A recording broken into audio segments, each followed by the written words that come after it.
to the Come Together podcast. My name's Georgia, this is Matty and Carl, and you might hear some voices from around the back as well. We've got like an audience, today, and we've put a microphone over there so they can chime in anytime. Just for the process of the camera, can you just have a shout out from the audience? Boo! Glad to be here. Yeah, so we're going to be having a little discussion about kind of ties into today's Just for Today, about connection and quiet time, and how we sort of work around that in recovery and how beneficial it is. Someone's trying to get a biscuit, that's what that rustling is. And Carl's got an empty cup. just for the camera. It's like a set off this morning, Britain. I've got coffee. Alright, smug. So quiet time, and like this is something I've not done today, and in turn, I feel very unspiritual. I would say feel very hyped up. Like I want to shout at someone today. And that is the benefits of doing quiet time and prayer and meditation. Because when I do that stuff, like I'm peaceful and I'm calm and I'm connected. And it's kind of something that needs to be done regular and in a routine. Did you just drum? No. Why are you wafting? Wow. He's sat there going like this. Oh, what is he doing? But yeah, all fun and games. We can't take ourselves too seriously. Yeah. I don't know where I went with that one. I'm going to pass the baton. Trying to justify what you just did there, aren't you? I'm just going to sit here and drink my coffee and leave you boys to it. So go on. Tell us how spiritual you are. So that won't take long. Okay, quiet time is really important. I always think back to when I first came into recovery, and I had nothing in my life when I first came into recovery that was taking up my time, that was taxing on my brain, that was interfering, apart from going to meetings, hanging around with people in recovery, no job, no responsibilities, no anything. And you know, a lot of time it was spent sort of travelling to and from meetings, like just sat on the train looking out the window thinking, oh, how nice is the view, and not having to worry about anything. And you know, the longer I stayed in recovery, the busier my life got, and the more responsibilities I got, and the more things I had to think about. And then, you know, all the worries came in about the responsibilities and all that stuff. And I mean, because I was, you know, Matt will remember this, I was like, I don't meditate, I don't need to, I don't know why you spend all this time meditating, why can't you just chill out? And you know, I was getting guidance to maybe it's time to start meditating. And as life got busier, and especially when I started work full time, it really hit me how much noise I have to contend with on a daily basis. So I had to, for my sanity, start to introduce enforced quiet time for myself to calm myself down. And it is a routine that I have now, and I do meditate and pray quietly on my own, and I really do acknowledge now when I am on my own and appreciate that time, because as much as I love to be around people, I can hate to be around people at the same time, because it just gets too much, too many energies, too many feelings and vibrations that I tend to absorb, and it can just get too much. And I notice now that I spend quite a lot of time driving to and from places for quite long times, and sometimes I won't even have the radio on. I'll just sit and I'll just be, and I'll acknowledge that I'm using this time to keep myself sort of quiet. And when I'm doing that a lot, I can notice that I can be in a room full of people and be quiet, because my head can be still. And my head, it doesn't mean I have to be on my own. Sometimes I can actually accomplish that quietness and that ability to connect, because that's what I'm doing when I'm trying to connect with the power greater than me without the noise. And that's what it's all about for me, is like dedicating time and actually being alone with my own thoughts and my own feelings, which when I first came around was nearly impossible. People would say, sit with yourself, and I'm like, fuck off. not happening, couldn't.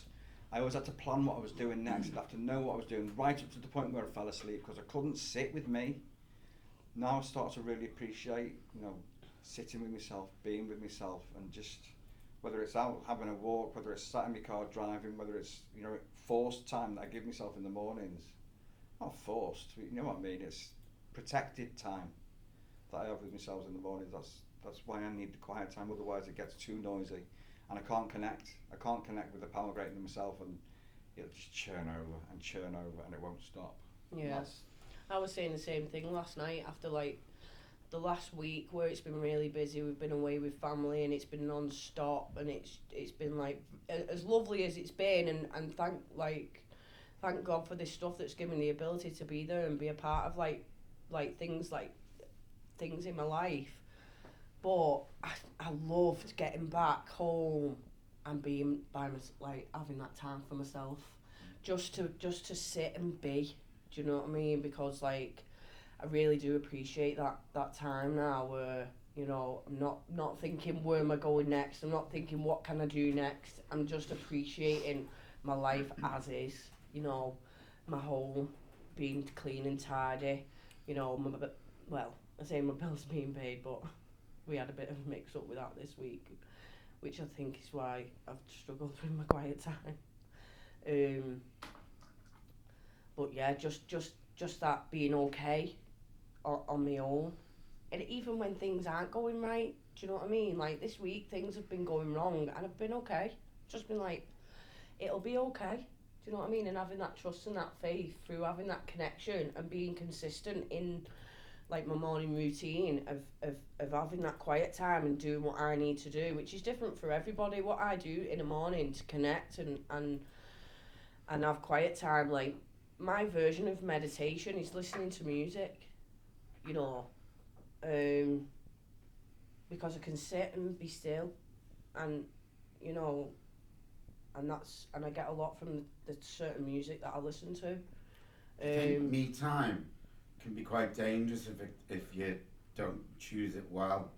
Yeah, well, isolation is actually a defect. It can work against you, because you also need to make sure that you sort of getting your human connection as well, because that's where your higher power kind of comes through. Do you know what I mean? Through that connection to other addicts. I'll tell you what I think around all that, and this was a lesson that I learned.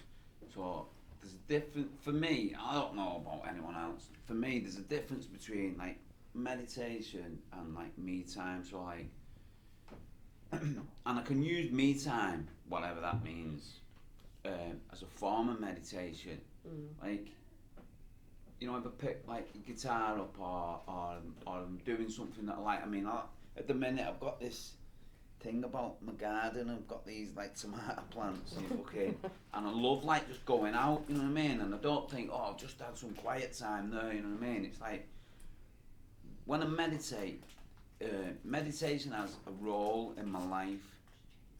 Carl just touched on it then. This was what I was trying to tell you, Carl, when he was being defiant. Don't do that. The role what meditation plays in my life is it helps me to manage my own thoughts in a more constructive way. Do you know what I mean? Because sitting and meditating for a period of time, so asking whatever my higher power certain questions and then sitting and meditating on it. I slowly over time I seen what thoughts I was holding on to and how they wasn't serving me well.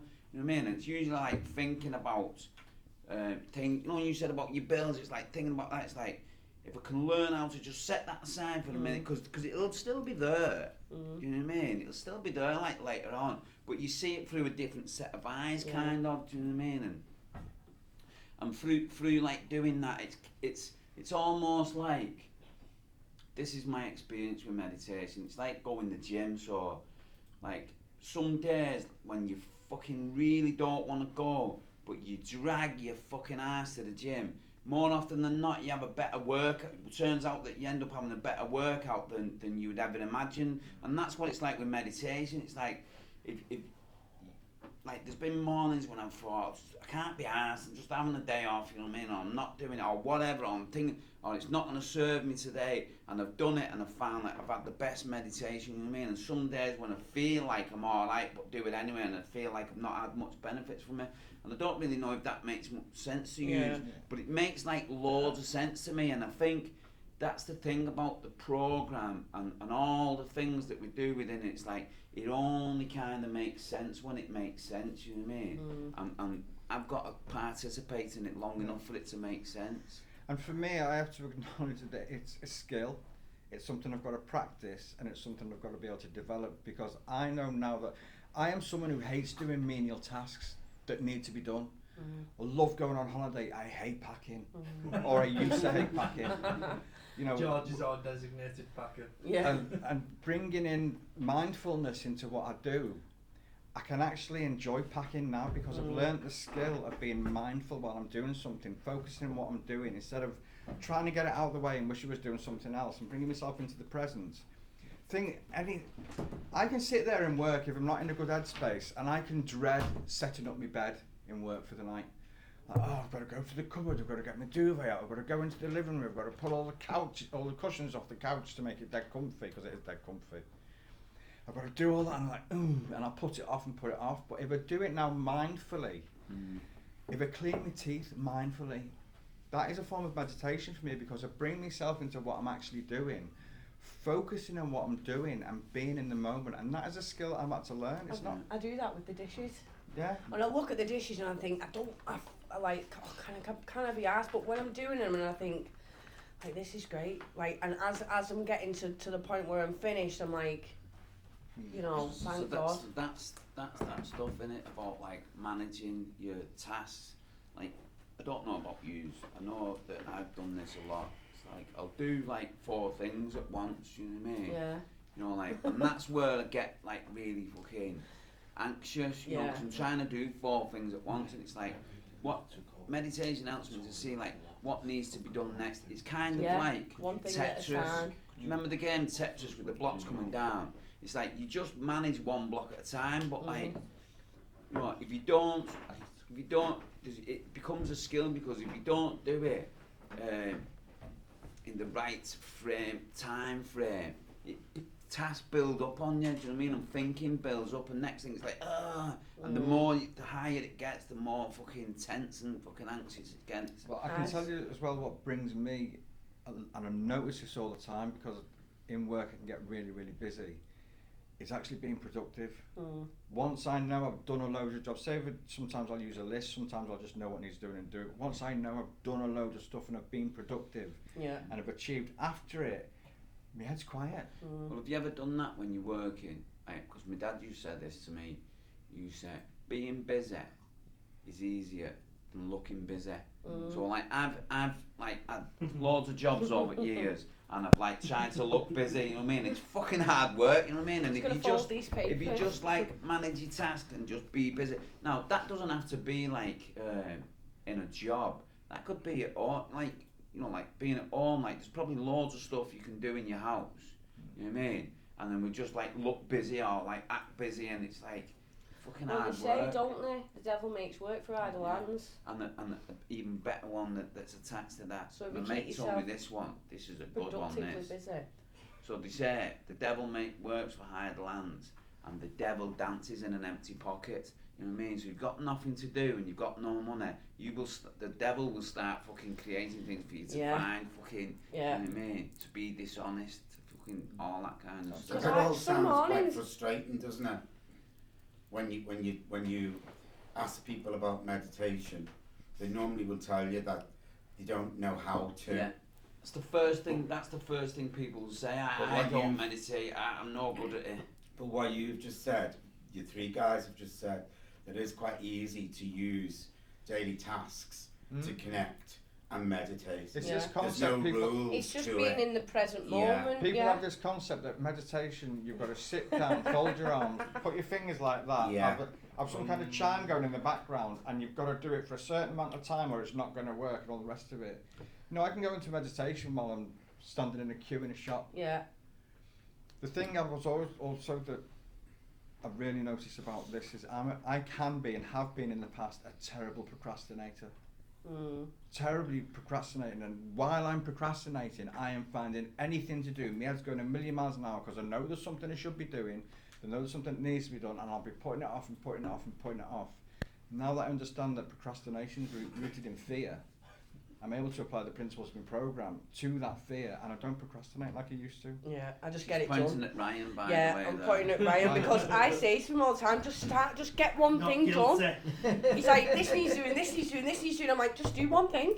Just do one thing, and then the next thing, and then the next thing. I used to do things I didn't like to put off doing something that wasn't as bad. Yeah. Just before we start trying to wrap this up, mate, the thing about meditation, and this is my experience, this is not me telling you what your experience will be, this is my experience with it, is that I cannot meditate unless I'm mindful. Yeah. I've got to become mindful before I meditate, because my mind will not let me meditate. You know what I mean? Unless I align what my thoughts are. Do you know what I mean? Yeah. And becoming mindful will enable me to come into a meditative state. And let me just tell you one thing, right there. I've had some experiences where I've been mindful and I've gone into a meditative state, right, and it has blew my mind. Like, you know what I mean? And when I've come out of it, I've thought, fucking hell, I feel like so, as bizarre as it sounds, I feel so fucking insignificant in this universe, you know what I mean? Which for addicts is a fucking good thing, you know what I mean? Because I feel sometimes that I am the most important person, do you know what I mean? And self-centeredness is not just about me thinking about me, it's me thinking that everyone is thinking about me. And what I'm wearing matters to everyone, and what I'm saying matters to everyone, do you know what I mean? And what I'm doing matters to everyone. Can you and put it doesn't. mindfulness into a nutshell? Mindful, yeah. Being in the present moment. It's aligning your thoughts in the here and now. It's like if I'm thinking of something that's going to happen next week, I ain't being mindful. Do you know what I mean? Because the next week, as bizarre as it sounds, doesn't exist. Yesterday, it's gone. And that'll allow the body and the mind to enter meditation. A meditative state. Yeah. Into But the mindfulness here and for me comes into it. I have to be, what Matthew just described about being mindful of meditation, I have to be mindful to read, especially in the mornings. Because when I wake up, the chatter's already started. By the time I've made my brew, been in the loo and sat down, I have to be... Do you ever ask yourself the question when you're doing stuff? Because I do this all the time, where you just ask yourself, what am I doing? Yeah. You know, like, what am I doing? I have to stop and be like, I've gotta, why am I ask studying? someone, like, what am I doing? Yeah. Or do you ever go to the fridge looking for an answer? Yeah. Just like, All I have to do, in the fridge. because I have a What was I relationship with getting that, at? because I have a relationship with a higher power, all I have to do to become mindful, that can happen that quickly, is to just ask God to help me read, Yeah. and I'll be able to read. Yeah. Because I used to do it. I first started that trick. I first started doing that, reading cards in meetings, because I was so self-obsessed with reading cards in meetings. I just remind myself that God's with me, and I'll be able to read the card without stuttering. Yeah. Well, a really good meditation for people who are trying to get into like this kind of gig. I don't know what it is, and I've found this was like really good for me. And I still do it, not all the time, but I still do it from time to time. So in my prayer, I ask myself and God, like, what I need, not what I want, what do I need, right? And it's usually like a lot of like principles, love and compassion and blah, blah, blah. And then I try and turn it round and I go through every single person who I know and I try and put that, what I need onto them, and I try and send it out to them, right? And let me tell you, you can sit there for a good half an hour doing that, because we know a lot of people, you know what I mean? And you'll go through people who you love, you go through people who you like, you'll go through people who you dislike, you'll go through people who you fucking detest, and you go through the whole list of people, every face you fucking ever come across, and just put everything that I need onto them, and it's like you're trying to send it out to them, do you know what I mean? And before you know it, you've sat there and meditated for a good half an hour, do you know what I mean? That's how I get to sleep. Is it? So is it something that really, when you're meditating, that you think about questioning yourself and your thoughts about any particular Well, topic. they say, don't they, like with meditation, you're sort of asking for the answers of you, like what God's will is for you. Listening for the answers. Listening for the answers, isn't it? I don't expect. And I anything. don't. I've never had like an epiphany of this voice talking to me, but I've had an awareness inside of myself of what I'm meant to be doing. What meditation what I does mean? for me is gives me the ability to listen. Yeah. So if I'm in a quiet state of mind, I'll get the answers I need throughout my day. Yeah. It doesn't come And to me it comes during as, meditation. comes as like a feeling, doesn't it? Of like a. It gives me the peace to be aware. Yeah. I was on about it last night, saying that like, if you ask the same question long enough, you will get the right answer. You know what I Yeah. mean? And within me, without going too fucking deep, like my higher power, the God of my own understanding, is within me. But within me, there's a few different voices. I've got my mind, my head. That's a voice. I've got my heart. So that's usually wrong. Yeah. Fucking 80% of the time, but I can't roll the dice and guess which thought's right and which one's wrong. Then I've got the voice that's within my heart that can be manipulated by this. Do you know what I mean? And I have this gut, like Yeah. instinct. And one thing about addicts is, like it talks about this in NA literature, addicts have really good instincts and really poor impulses. So we act really poorly, impulsively, you know what I mean? But we've got good instincts. How many times have you been in a situation and you knew you shouldn't have been there? Yeah. You instinctively just knew this Yeah. isn't right, you know what I mean? My The guts never impulse. let me down. Yeah. So Never ever. So through meditation, I nearly said through murdering someone, I don't know why. Through meditation, we learn to listen to what them voices are. Do you know But what I you've mean? also got to bring a hell of a lot of acceptance into all this, because Yeah. Yeah. it doesn't mean that if you meditate for long enough and if you pray for long enough, get you're what going to you get want. the answer you want. Yeah. Because I was chuckling to myself when you said that yesterday about praying 30 times, meditating 30 times, you're going to get the answer, because there's something that we spoke about last week that I've given a lot of thought to, and I'm like looking for answers and what's the right thing to do, and do I act and do I not, and do I do this, and the answer that's come through meditation is be patient. Yeah. Do nothing. Then I've got to work on all the Stop rest trying to of manipulate the right answer. You know what I Yeah. mean? be patient, And that's most what of I've the got to time, accept. it's not what you want, it's what you need. It's what's Yeah. best for you. Do you know what I mean? So usually what I want isn't what's best for me. Do you know what I mean? And whether I try and force it or not, it ain't happening. You know what I mean? Because what's meant to happen, what's right, will always prevail. Do you know what I mean? Whether I'm going to go round the houses and do it the wrong way first, it always comes back to what's right and what's best for you. Right, before we wrap it up, can you just have each one of your experiences of like connection, what it means to you, and the benefits matter? I know, right? I know, yeah. Fucking Q&A time. The whole of the podcast. So, just really quickly, the importance of connection for me is the opposites of addiction, isn't it? You know what I mean? Yeah. Addiction is lonely. It's a lonely place. You know what I mean? It's based in isolation, and it's based in fear. And connection gives me some hope. Do you know what I mean? It allows me to know that I'm not alone. And we say it, don't we? Never alone, never again. You know what I mean? And when you develop a relationship with an higher power and connect to that, it comes wherever I go. Yeah. And that's. Georgia? Yeah, connection for me is just like, it's just being okay. Do you know what I mean? When I'm connected to a power greater than myself, I'm alive. Do you know what I mean? I'm awake inside and I feel part of, I feel good and I feel able. Do you know what I mean? And I'm not because I feel like without a power greater than myself, and it aligns with the program of recovery as well. When I'm working my program, when I'm connected to a power greater than myself, I can live life on life's terms freely. Do you know what I mean? And I can get through whatever I need to get through without falling to pieces. So it just gives me the ability to be myself and be okay, and like, because without that connection, I just feel like I'm a shell. I'm like a shell of myself. I'm worried. I'm in fear. I'm scared of doing anything. And through having that connection, I can live my life and I can do what's meant to be. Carl? Well, it means loads of things to me, but you know, my belief is that I am a spiritual being having a human experience, and that spirit is a part of something that is just undescribably vast. And I need to be connected to my spirit for my spirit to feel that connection. And also, as a human being, I believe that connection is ingrained in my DNA.